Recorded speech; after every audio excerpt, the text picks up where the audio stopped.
You may have heard me say, the name of my business is Space for Life. And I'm always asking the question of my clients, what are you making space for? What do you want? What's important to you? How do you want to feel?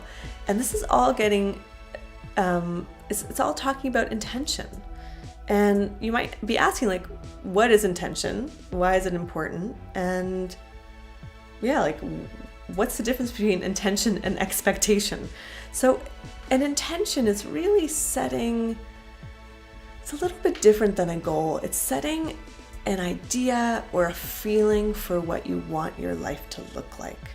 And the word feeling is big here. Whenever we're working with intention, we really want to focus on the feeling. How do you want to feel when you wake up in the morning?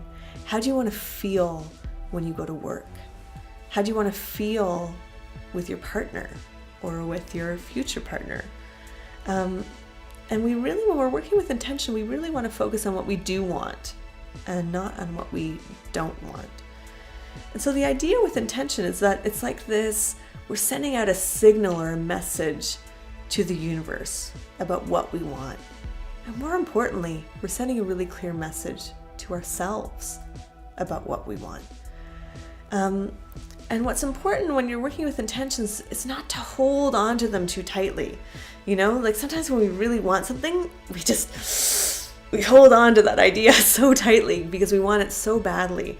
And I was talking to a client the other day, and the way that I described working with intention is, I don't know if you ever did this when you were a kid, I still do it today, but sometimes you'll see these little seed pods floating around, those little fluff balls.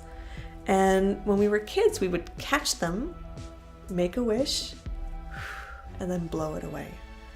And that's how I'd love for you to work with intention. It's just with this very light touch and almost childlike wonder, where you just hold on to it really gently and then let it go. So this is the difference between intention and expectations. When we have an expectation, we expect XYZ to happen. And it can be positive or negative. Like we can expect that the subway's going to be late, or we're going to have a bad day today, or we can expect our partner to give us a particular present on our birthday, or we can expect our parents to understand when we tell them about a certain story. But the energy around expectation is one of holding. When you have an expectation, if it's not fulfilled, you're really disappointed.